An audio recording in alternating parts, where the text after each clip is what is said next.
Okay, so this is the completion now of the assignment. You're supposed to do this all yourself. And what I hope you have done is you've tried it. And then after you've tried it, you might struggle, you might swear, you might throw your computer like I tend to do a lot. Uh, but then that's good. That's good because that's how you learn. Okay, so here's what I'm going to do. I'm going to start to just work through the debt sizing part of the model. Then we'll make the summary sources and uses. Then we'll put the periodic cash flow in, the debt balance, the DSRA, the waterfall, and the outputs. I am not absolutely sure. Yeah, okay, what the heck. We'll even put the circular references in. And it should only take, hopefully, not so much. So the first thing, let's put a flag for the debt repayment period. To put a flag for that in, you go down and you find the start of the repayment period, and that start of the repayment period is the COD. And you go to the next door to driver 2, and you go downstairs and you find out when the repayment finishes. And we had a 22-year repayment. You put an and calculation, and you always start with the beginning date. That's my kind of rule, and you put a greater than or equal because you start paying. We don't have a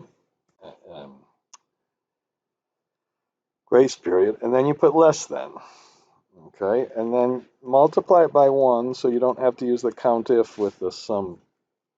Okay, and we can make sure we have. I think we're looking for 44 periods. Okay, I had it on automatic, and then we'll make the CFADS, which again that comes from up here, and that would really be after tax. And we have our final CFADS. Let me put it. Okay, and then we'll take our CFADS and multiply it by the uh, and Shift Control R to get it across. And for these kind of things, if they're as long as they're not a balance sheet kind of account, I suggest putting a sum in. You can see we have less amount because we have a we don't cover the whole period. Okay, and then use the lookup function, not VLOOKUP, not HLOOKUP, not match or index. Use the lookup function to get the this and Shift Control R, Shift Control P, and then use the and I of course did it wrong already. Let's move this down. Let's get the credit spread, so that just stays constant, so we might put that here, and then we might just put a simple F4 here, okay? Again, no special rules, and then you can press alternate equal to get it to put it together, and then I said for the periodic rate, take this one, divide it by 12, and multiply it by how many periods per year. Now, you could make all sorts of adjustments for 360-day interest periods and read the term sheet and be really, really careful. Then after you do that, let's get the DSCR, and the DSCR is just, the target debt service is the CFADS divided by our DSCR. That, of course, could be different for different periods, and we get no debt service, and then as soon as we start with our operation period, we get some debt service. And then there's a little bit of a trick here.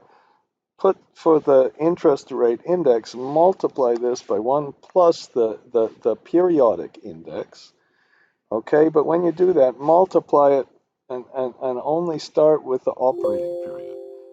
I did that because maybe later we'll compute the project life coverage ratio, and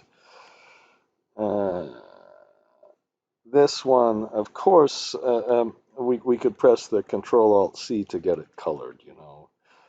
I'll just do that now. I put in column B. I think everything's okay. And it hopefully will give you, it shows you the red numbers come from the other sheet, and so on and so forth. Now what we can do then is put equals sum product. And when you use the sum product, I should have kind of said this, you can take the whole line and then use a divide sign. That's what I always do to get the NPV. And then we'll get the COD flag. We'll go up to the commercial operation date. And as usual, okay, as usual, I had a problem just now. My computer turned off again. I'm going to have to use my other computer with more memory. This is totally ridiculous. Okay, and we'll just simply take this one, and I emphasize again, use this. Don't make your life difficult by using the damn, beginning period sometimes, the ending period sometimes when you make your flag. Ridiculous is that? Okay, we better just have one flag. And then what we do is we put together a little debt balance. We put our opening balance as the prior year closing balance. For the funding, I'm going to put, for the funding, let's put the amount of our present value of our debt. Okay, and I hope that's less than the project cost. It's actually a little bit high, but that's okay. We'll keep going.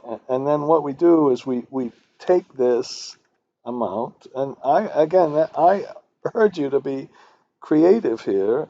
This was this amount times the amount we put in, and actually I was wrong with this. This should have been the period just before the COD. So of course I made a mistake. I should have kind of put that in the instructions. The repayment is going to be the target debt service minus the interest.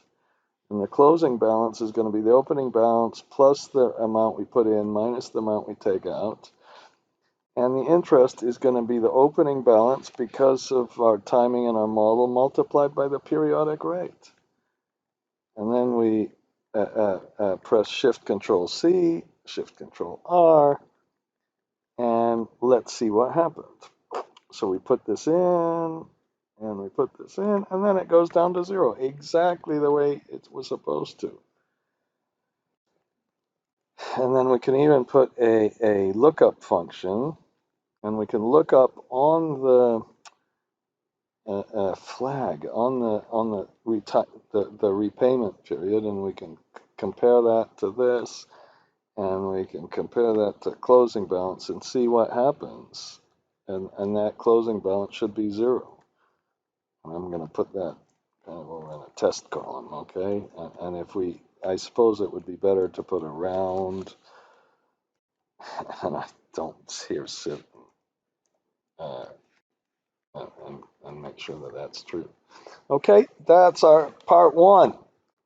Part 2 is to go and first get the CapEx up here. Okay, and then we're going to have to fill in all the IDC and everything else, but let's kind of select this and press Alt equal to make sure we get the sums. Okay, and then we might have to put a fixed amount and a computed amount and the difference. Okay, and for right now, I suppose we can put the computed amount equal the fixed amount. And then now our debt, that's the number that came from just. Okay, so let's put in the debt, and that was the key to, of course, I say of course, which is a silly thing and a bad habit, but this is why you needed to compute it right up front, and then the equity will be our total minus the debt, and we can press Alt equal and get that to come together. Okay, now once we have the sources and uses laid out, we have to. I'm getting interrupted as usual. God, we have to get we can put in the amount of the equity that we funded that's going to be put in up front. And what I'm going to do is just switch this input for a minute, and I'll put it to 50%. Well, not 50%. Let's put it 40%.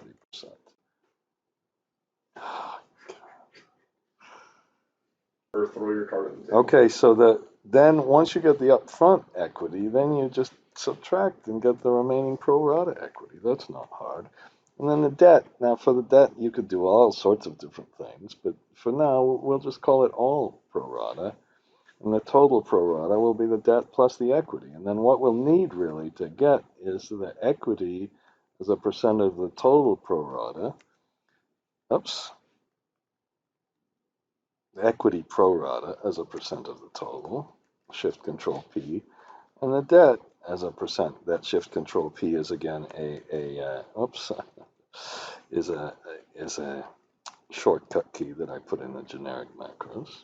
And now what we're going to do is do the same sort of thing. And when you really do this, you're going to need to transfer a few variables. So we're going to get the CapEx. But this time we'll get the CapEx by period. Okay. And all the IDC commitment fee, they'll come from downstairs. They'll cause the circular reference. Suppose we could press alternate equal and get all of our sum together. And then for the equity up front, this is why the sources and uses for me, excuse me, is so important. We'll put the total equity up front. Okay. On funding. Okay. And we just put the total in. Oh, this is I put it in the wrong place, excuse me. And then will get the total amount that we already up front.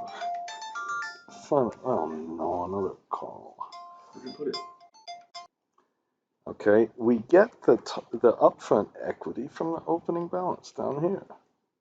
Or I'm sorry, the amount we've already put into the project. And then the difference we need to compute our minimum. I'm losing it just a little bit.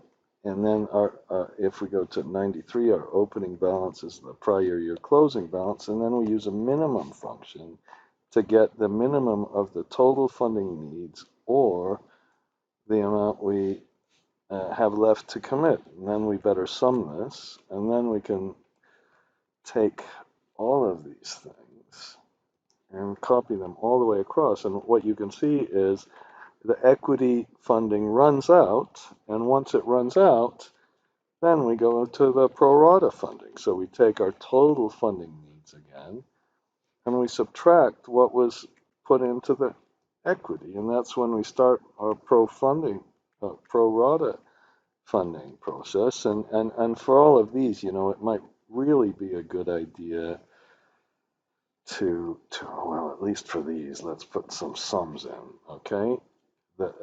Anything that has a cash flow, we should really put a sum, okay?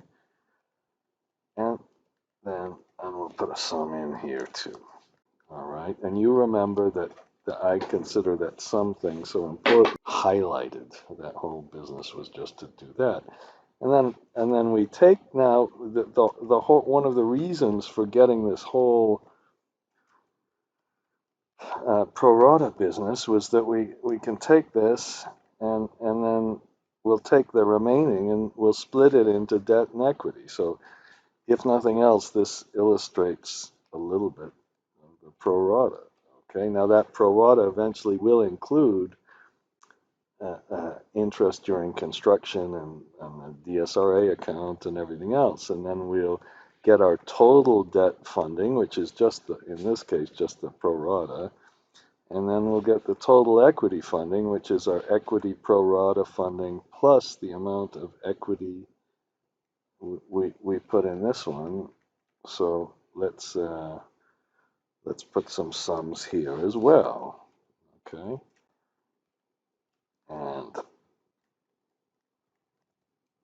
And then now we're ready to go to the debt balance. So we've got two of the sections finished already.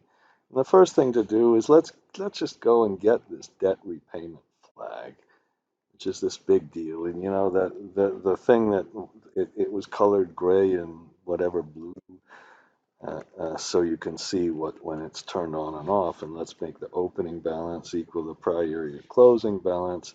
And let's get the debt draws from right up here. And then let's get the repayment from upstairs in our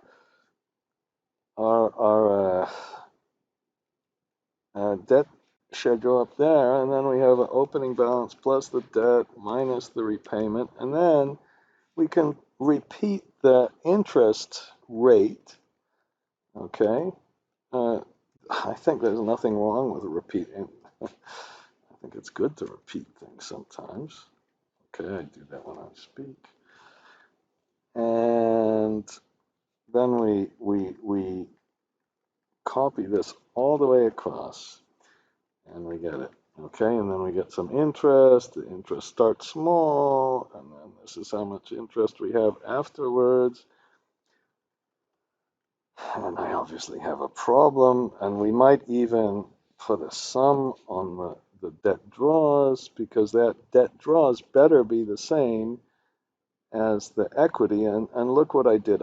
I mixed up the debt and the equity. So I have an error up here, and I can catch that error. I should say that I made that mistake on purpose, which is not quite right. But now this debt is the same as this debt, and that debt is the same as that debt. And I hope you're saying, yeah, it's okay to put that summary sources and uses together. And then I'll take the interest during construction, which is the interest multiplied by the pre-COD flag. And the interest expense, I suppose, is this minus the pre-COD, or you could multiply it by the other flag, and maybe we could even get the sum of those, okay?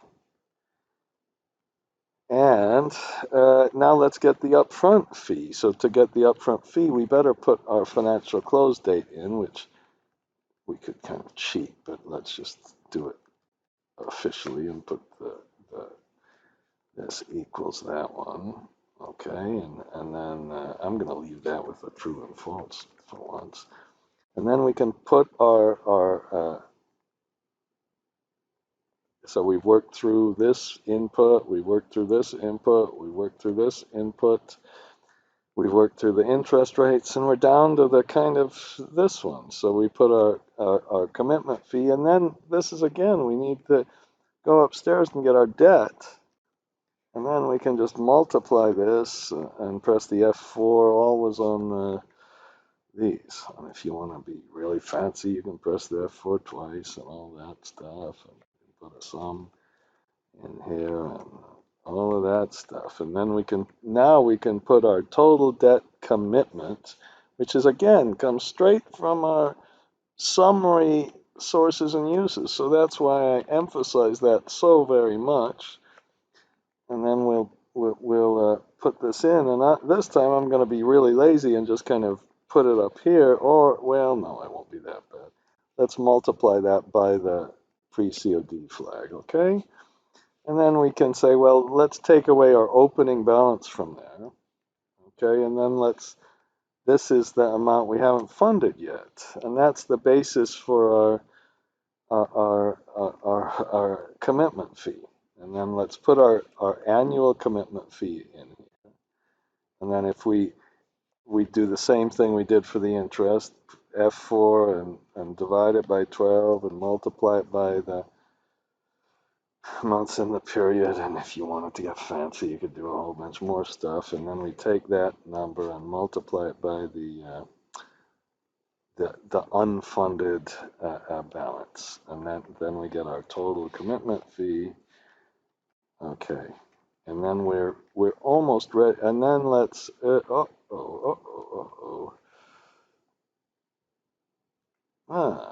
then I better multiply that by the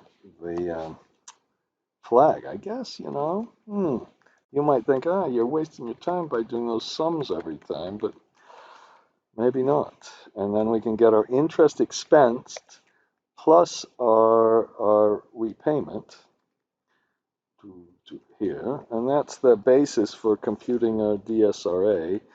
And then when we get our DSRA, we just go up and get the number of periods. Now, if we do it a little bit fancy, we can put a sum first and then put our offset. And please don't get impressed with little Excel crap. We'll go forward one period and then we'll make it one, and then we'll see how many periods over which we want to sum it, and then we've got that done. Okay, so what happened is here we put our interest in, but we get our interest, we put it in one period before, which notice that's the construction period, the pre-COD period. And then we go up to our opening balance, down here 142, and we say, okay, well, how much left do we this is how much we want to fund, how much, interrupted again. Okay, so let's copy the remaining amount, and then once we have this, we can say, well, here's what we need to fund, and we'll multiply that by the pre-COD flag, or the amount we need to fund, or the amount we get to take back out of our required bank account. And then we need this opening balance to get this right, and then we'll put how much we funded, how much we took out, and put our closing balance. And we could put an interest income rate, which would be rare, especially these days, and we can copy this whole thing across. And then what happens is, oops, so this is amount we used, and this is the, okay, and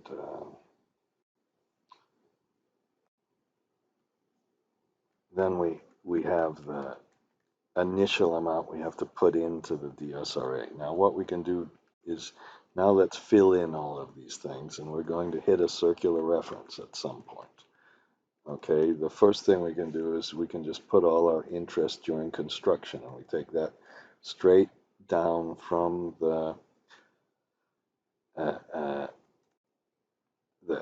debt account, and then we can go down and find our upfront fee. And of course, if you have multiple issues, this could get a little bit painful, and then you can get the commitment fee. Okay, and finally, when we get the DSRA funded, that's the DSRA funded pre-seal. Then we get a circular reference. You know what I'm going to do is I'm going to just leave that circular reference out for just a minute. Okay, the DSRA kind of gives you the most painful one. And then we can sum all of these things up. Now, when we sum all of these things up, okay, and then we put that into the slot, we put that up here into the amount. Occasionally, the IDC might not give you. The IDC gives a circular reference. The IDC gives a circular reference, and then we'll put the upfront fee in, and that will give us a circular reference. And the commitment fee will give us a circular reference. And they're all very logical circular references, because when we have them,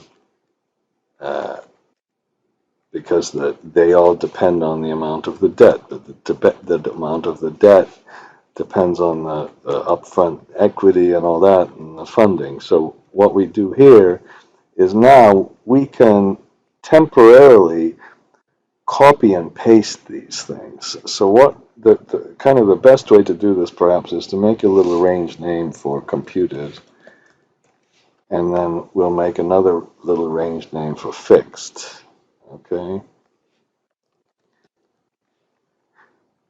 and then we'll make a little macro, and in this macro, you generally should just assign it to that, and we'll put copy paste.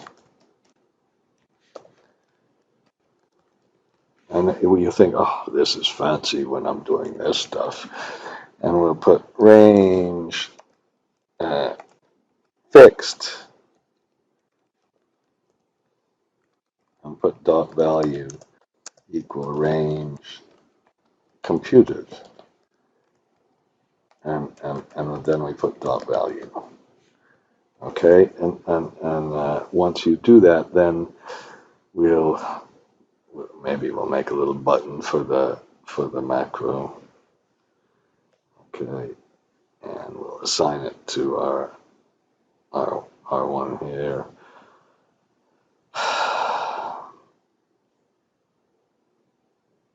Okay, and if I press the button, it put the fixed into the computed. Now, just a minute. Was this the computed number? And now let's make this one equal to the fixed and get rid of our circular references. And then we can do this, but now we're going to have to go around and around on it. Okay, and all you do there is we'll put a difference. And I think that kind of the easiest thing maybe to just sum up all of the computed and then sum up all of the fixed and then compute the difference between the fixed and the computed. And I hope I remember to put the DSRA in appropriately. Okay, and then we'll put a little range name on this difference. We need a DSRA too, so we're eventually going to have the DSRA difference. And we'll put that here. Let's just put a 0 for now, and then we'll put a total difference. And I'm hoping you see that, okay, this is why it was probably a good idea to, and up here we'll put difference. Okay, and then we'll right click and go to assign macro and go to edit, and we'll just put do while range difference not equal to 0. So it just goes around and around when it's not equal to 0, and then you put a little thing and you put loop. Okay, that's how easy it is. And now, so we've got it all resolved, and we've done the first part of our circular reference. Now we'll have to do the second part of our circular reference.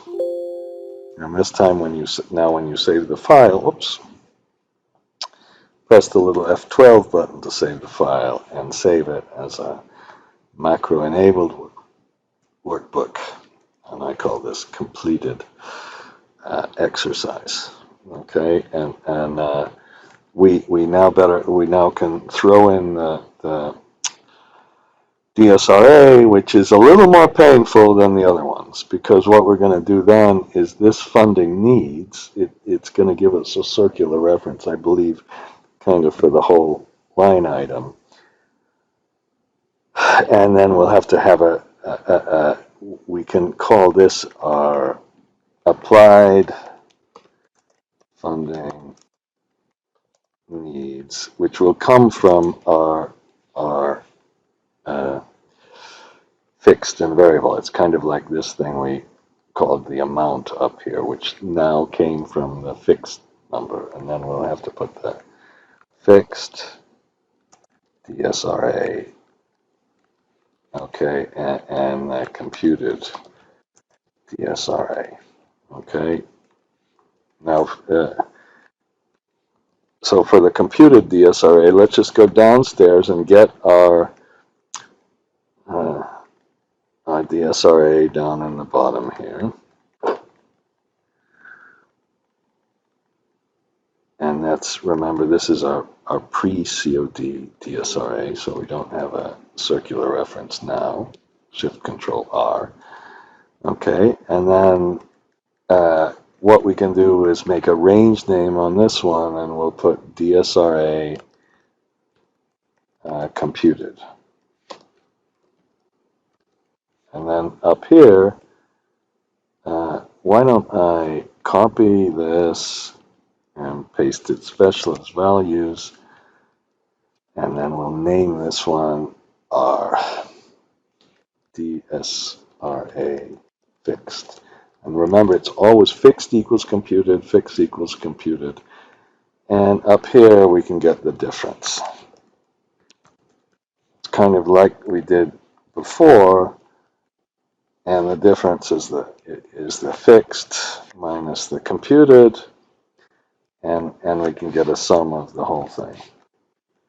Okay, and right now, let's just see. I hope I have a DSRA right at the end. Okay, that's all very well and good, but now we better put our applied DSRA. That better not be the computed. That's the fixed DSRA. Okay. Oops. Excuse me. This is the sum. I kind of did this a little bit badly, but not that badly, so I'm not going to really worry too much. I'm going to make it that plus the fixed. Okay. That's the thing that's causing the circular reference. We can even make this one then up here equal to fixed too if we want. Okay. Okay. And now we have a there's the upfront fee, and the fixed DSRA should be this, but so let's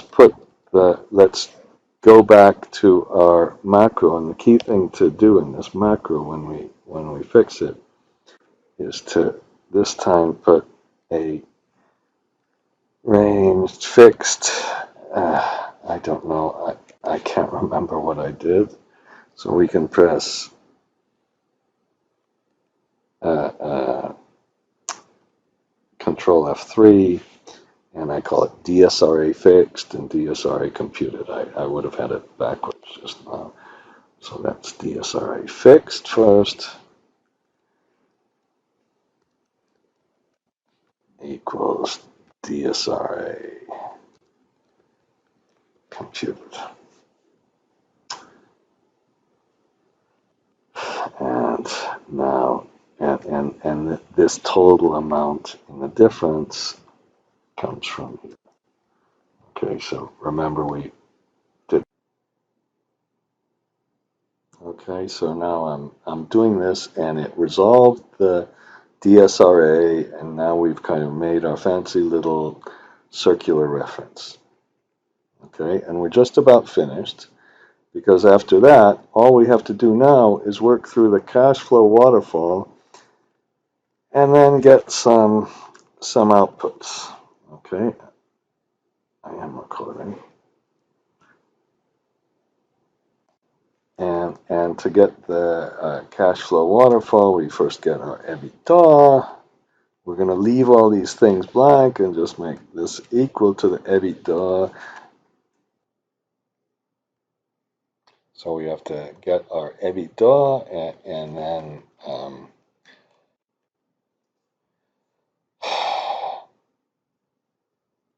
having all sorts of goddamn problems with this. And I'm sorry about swearing. I promised myself I wouldn't swear on this whole thing. And looked like I just had a problem.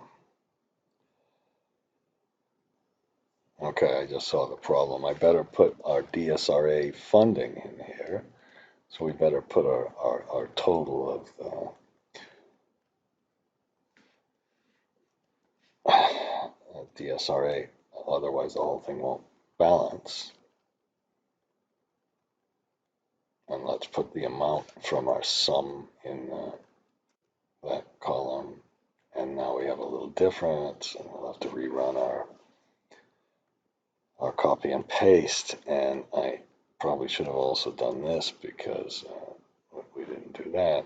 And then we'll rerun our copy and paste. And hopefully things will be okay. We go down to the DSRA balance. And it goes down to 0. Okay, I have to double check some things, obviously. Who knows if they're all okay. This is about as quickly as I've ever really made one of these models. So then let's take our interest expense, And let's go up here and get our repayment, and we'll get our cash flow after all the debt service. And then we'll, if we really want to make the whole thing right, then we'll take this is in the post COD, so I still believe putting in a separate, maybe this is from the 1990s kind of approach, but I still believe in putting a separate pre-COD and post-COD cash flow, and I insist on that's the way to really think about a model. Okay, and then our dividends are going to be our cash after debt service, and then we get to add any changes. Now we better make sure that that's right. So what happens, we can kind of check it in the very last kind of year, is that this is where I got our money back. So this should have been a minus and not a plus on the DSRA. And then we can get our equity cash flow, which is our dividends minus the amount of equity we threw into the project, which was up here in the total equity funding. Now, even if you're a lender, I suggest that you don't have to get into the real details of the equity, but at least make a little computation of what's going on, and always use the closing balance. Now I got a really big IRR. I think the reason we got a really big IRR is because we put relatively little equity in here. Let's put a 1.4 times DSCR in here just for a minute. We have to redo the circular reference. It's still a pretty high IRR. Now let's put in now let's compute the DSCR, so that should be our CFADS up here, and let's get the debt service from our that's why the equity IRR was so high. Okay, there we go, that's a little more reasonable. And then let's get the debt service. I did something criminal just now. I tried to rationalize the thing that really didn't make sense. So let's compute the DSCR. The DSCR is you just start taking things directly from it's the cash flow available for debt service, of course, from the cash flow statement, and then you take the debt service, the interest and the principal. And I had entered an incorrect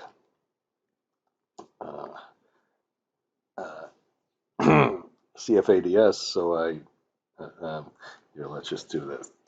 Take the denominator and make sure it's greater than 0.1, and then take the numerator divided by the denominator and let it be false, and then you can get it. Now, if you put this debt repayment flag in here, okay, let's get this kind of for the second or the third time. That's up here. Okay, again, we're repeating it, and then we can put our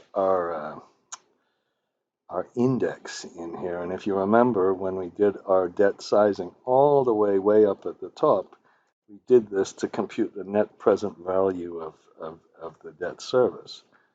Now, I need to compute, excuse me, I missed one thing. CFADS over debt life. Okay. And we'll just take our CFADS up here, I suppose, and multiply it by the debt life to turn it off. So the LLCR is the loan life coverage, so only over the loan. So you can take the sum product of all of the cash flow and then divide that sum product by the present value factor, and this gives you the NPV. The NPV of the cash flow. And then if you want, you can just take the debt at the COD. You could take the NPV. Well, let's do this. Let's take the NPV at the sum product, rather, isn't sum product of all of the debt service. Divide that by the same factor, and you get the amount of the debt. And I hope that's the same as the debt amount. And there it is, 1950.30, 1950.30. Okay, and then this should be the case that the LLCR and the DSCR are exactly the same. I know they were, I hope they were the same, but I just want to demonstrate it. And then we can get the some product of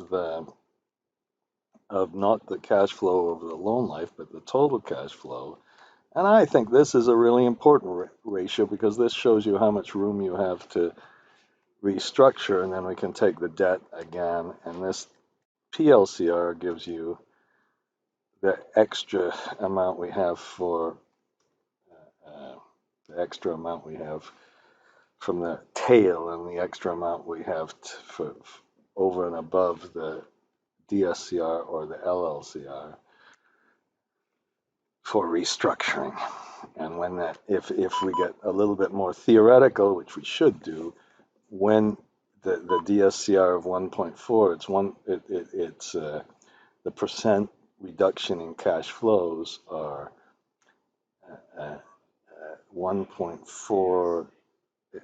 It's if compute the average debt life. So what we can do here is we can just make a little bit of a counter from our debt repayment flag, and then we can go upstairs and get the debt repayment just up here from the cash flow statement. And then we can multiply those two together. And what that does, and then we'll get the sum of all that.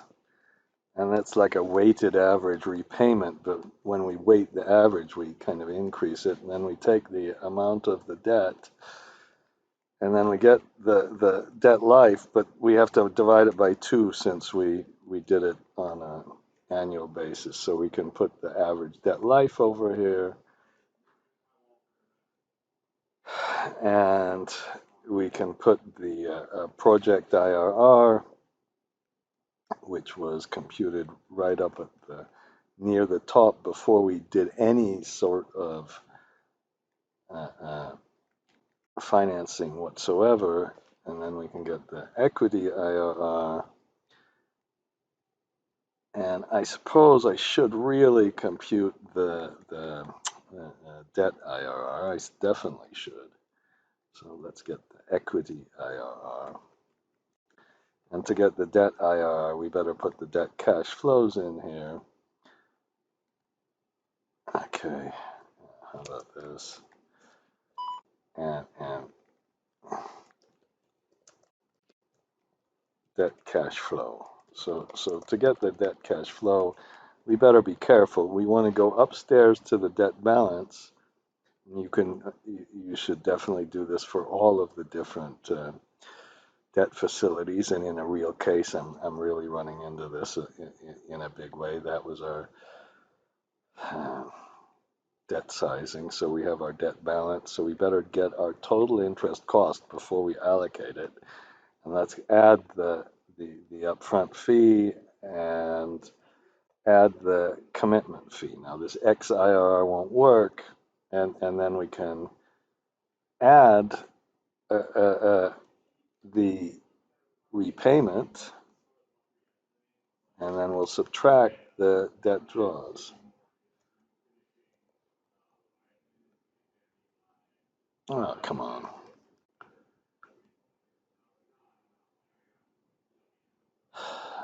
Let's do that again. Okay,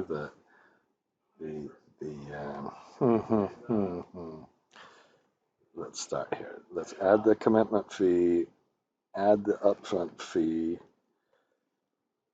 add the interest, that's the interest cost, add the repayment. That's all the flows you're getting. Oh, you think you're getting all those flows, but then we subtract the amount you put into the project itself, which is the debt draws, and we get this little bit of a problem. Now we better put minus 0.00001, And with the IRR, it really doesn't matter if you have a little thing before, so the IRR is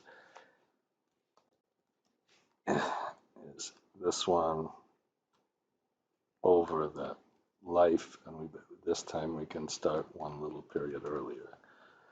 And that's so we have, by the time we put all our fees in and put our credit spread that changes and all that, we got a debt IRR of 4%. And really, that's what you're trying to do. You're trying to kind of work with this. And then finally, I put a graph. So on the graph, here's the trick. You put an if statement, and you go, if it's the operating period, then you put in the date. Otherwise, you put an NA and an open and close bracket.